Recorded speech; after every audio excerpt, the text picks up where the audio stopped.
Class 9 children, as we have started revision, so yesterday we did 5a and today we are going to do 5b.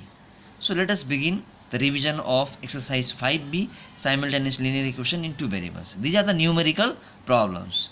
So here the question is given in a sentence. So let us begin. Number 2, the sum of two numbers is 6 and their difference is 4. Find the number. So there are two numbers. When we add them, when we do the sum, result is 6, and when we subtract, difference means subtract them, the result is 4. Find the numbers. So here we begin. Let the first number be x and let the second number be y, because there are two numbers, so x and y. So when we do the sum means when we add them, result is 6. So x plus y is equal to 6, and when we subtract them, result is 4. So according to question only, we are writing the equation x minus y equal to 4. So first position x, second position y, and after equal to a constant number. So equation 1 and 2 are perfect.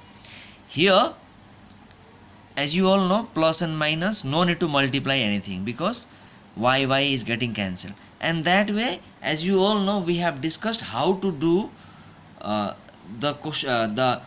to solve the equation we have learned in 5a. Accordingly, we have to do here. So here we got the value of x as 5 and got the value of y as 1. So our first number is 5 and our second number is 1, because x is 5, y is 1, same value. So now according to the question, find the numbers. The numbers are 5 and 1. Now let us discuss another question. Question number 3. In a two-digit number. Now two-digit number, that means number beginning from 10 to 99. These all numbers are called two-digit numbers. So in two-digit number, the sum of digit is 13. Now we do not know not out of the number beginning from 10 to 99. There is one number in which if you add the two digits, answer is 13. Like for example, I can say if I take 49, then 4 plus 9 is 13. So that means 49 is giving the result of 13. And if you take other numbers, even 85 also gives 13. 8 plus 5 is 13. That means there are so many numbers which give 13, but we do not know which is the number. So let us see the condition. What is the next condition? If the number is subtracted from the one obtained by interchanging the digit, the result is 45. What is the number? Suppose the number is 49. Now you interchange 49. If you interchange, it becomes 94. So after interchanging the interchange number and the original number, if you subtract, the result is 45. So let us begin the solution. Let the units digit be x, because two-digit number, the first position is called unit and second position is called tens. So the units digit is x and the tens digit be y. So the number will be 10y plus x. It is said tens digit will be multiplied by 10 and ones should be added. So that's why 10y plus x. Our number is 10y plus x.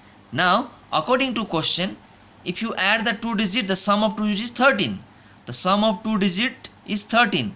So the two digits are x and y. So x plus y equal to 13. Equation 1. And second one is said we have to interchange the number. Now interchange the number means it is 10y plus x. Now if you interchange, it will be 10x plus y. So you see I have interchanged 10x plus y, and this is the interchange number, this is the original number. Now if you interchange a digit, the difference of the number is 45. That means the original number and the interchange number is 45 bigger than the actual number. That means interchanged number minus original number equal to 45. Here is the question. If the number is subtracted from the one obtained by interchanging, so if this number is subtracted with the number interchanged, then the result is 45. So here after solving, equation 2 is x minus y equal to 5. Then once we get equation 1 and 2, we have to solve, and you can see here in place of x we have got 9, in place of y we have got 4. So in the number 10y plus x is our number, so 10 into 4 is 40 and plus 9, putting the value of x and y here, our number is 49. So that way we have to do, children. One more question I want to discuss. It is related to fraction. If the numerator of a fraction is increased by 2 and denominator by 1, so numerator has been increased by numerator has been increased by 2 and denominator increased by 1, it becomes 5 by 8. So here you can see, let the numerator be x, let the denominator be y, and fraction is x by y. So according to question, numerator increased by 2, denominator increased by 1, and result is 5 by 8. So this is the condition. Now, and if the numerator and the denominator of the same fraction are each increased by 1, that means the result, the fraction becomes 1 by 2. That means we have to increase numerator also by 1, denominator also by 1, and the result is 1 by 2. So from here, after cross multiplication, we have to cross multiply, and then we got this equation 1, and from here we got equation 2, and then we have to actually put the equation 1 and 2 together, and then we have to solve. So both the equation 1 and equation 2 have been kept here, and after solving here, as we have to multiply, and x equal to 3 we got, and y equal to 7. So our fraction is x by y, that means 3 by 7. So children, one more question I want to discuss. Here we can see the age of the father is 3 years more than 3 times the age of his son. That means father's age is always bigger, we know, but he is 3 years more than 3 times the age of his son.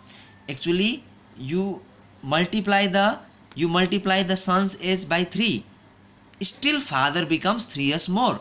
Normally father is far elder to son, but here because the son's age has been multiplied by 3, that's why father's age is still 3 years more. 3 years hence means after 3 years father's age will be 10 years more than twice the age of his son.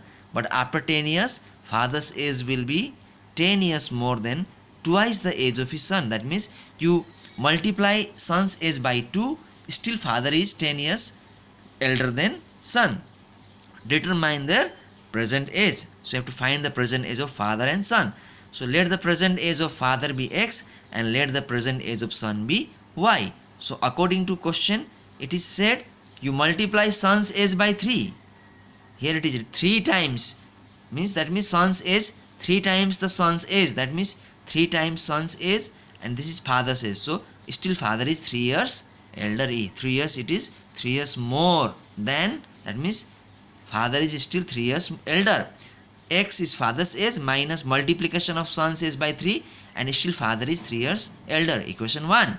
And in second case, it is said after 3 years. After 3 years means father age also will increase by 3, and this is son's age also increase by 3, but son's age you multiply by 2, still father is 10 years more than son. So this is father, this is son's age multiplied by 2, but still father is 10 years elder, that's why equal to 10. So after simplification we got equation 2 like this, and equation 1 and 2 we kept like this, as both the x are equal, so we did subtracting, and then finally we got y equal to 10, and putting the value of y in equation 1, we can see x is 33. So we understood father's age is x is 33 years, and son's age, present age is y, and it is 10 years because y value is 10 years.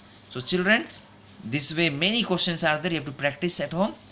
So you practice this chapter also and try to learn all the questions. Thank you children.